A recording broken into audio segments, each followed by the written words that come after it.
Welcome to Sunday School. You're going to learn something today. Episode number 1. All right. Every Sunday, I'm going to try to bring this to your front door. We're going to talk about different things that's affecting us economically and ways to level up out of it, ways to win from it.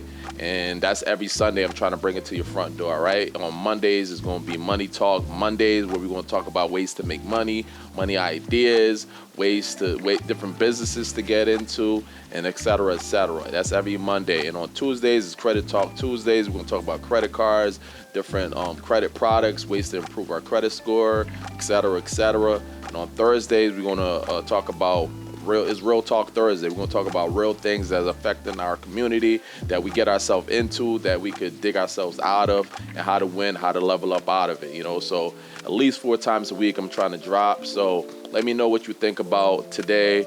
Real Talk, not Real Talk, Sunday School. Leave it in the comments. Be like, hey, give me a thumbs up, give me a thumbs down, because our finances is not just one thing. Credit it have to do with money.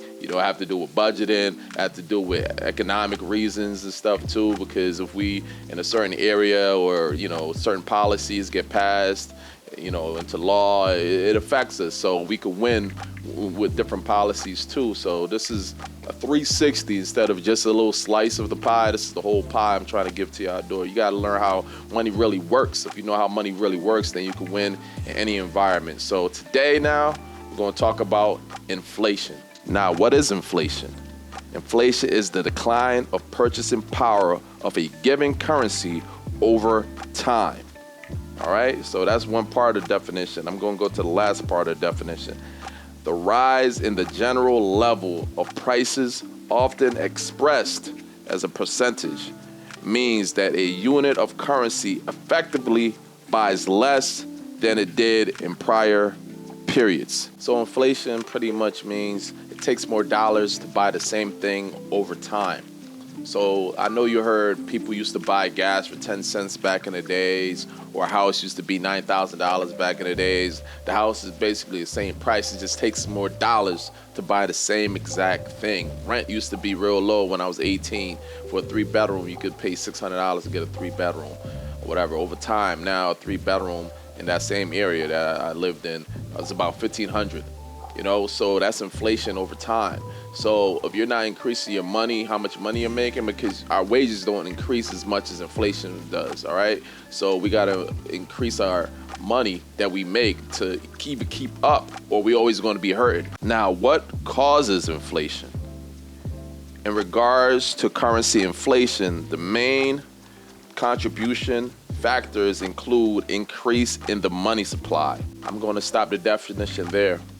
Increase of the money supply. Right now, we're in over $30 trillion worth of debt.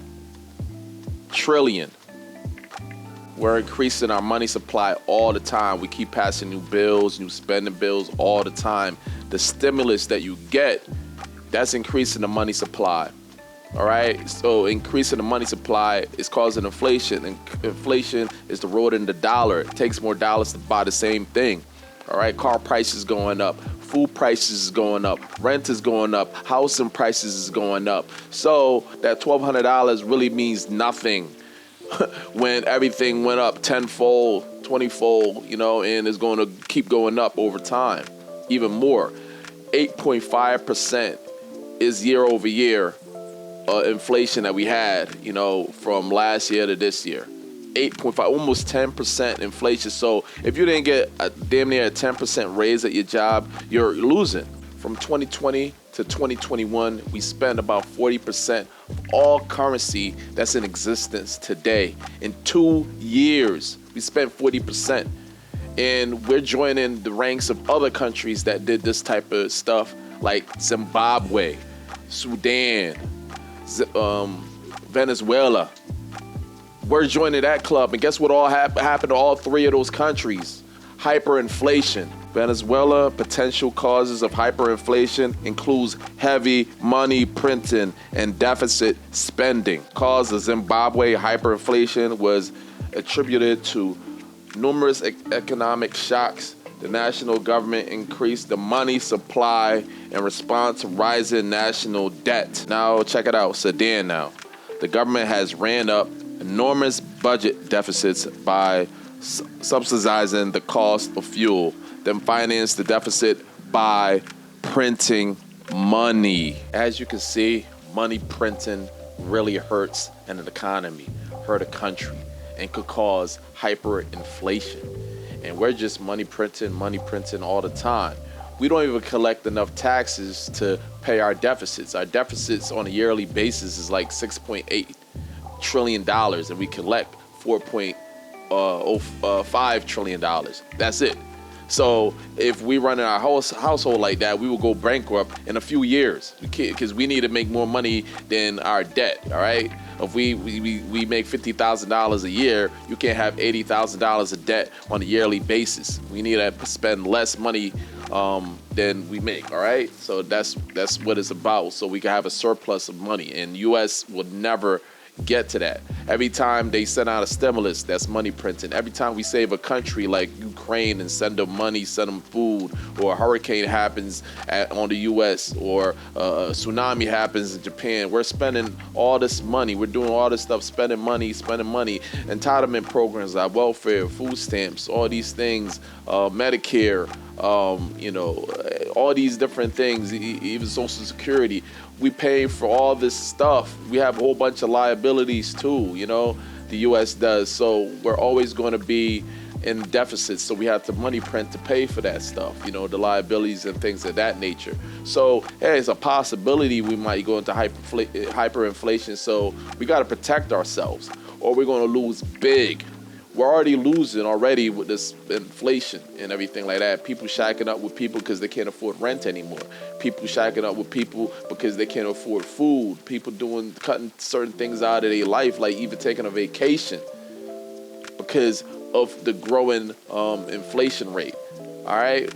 We were supposed to get 2% on a yearly basis. Now it's 8.5. Next is going to be 10%. Next is going to be 15%.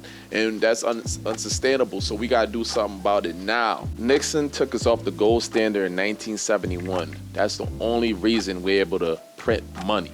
And money used to be money back then since it was attached to gold, but money now is really called currency. And currency is like current, always supposed to move like a current. So you're supposed to invest your money instead of making your money stay in one place. So if you make your money stay in the bank and inflation went up by 10%, you had $20,000 in the bank, then you just lost $2,000 worth of purchasing power within a year. And if it keep going up to 20%, 30%, who knows where it could stop, or 10% every year, then that $20,000 that you got in the bank will wither into nothing. Okay, and even inflation rate that the government say they measure is called a CPI, Consumer Price Index, and a lot of experts say it's rigged. Like Peter Schiff, he said it's rigged. It's not. They don't count a lot of stuff that they used to back in the days when it was a true CPI, like rent, for example. You know how they come up with rent prices? They come up with homeowners equivalent rent. They actually go to a homeowner and ask them how much would they charge for rent if they was renting out their property.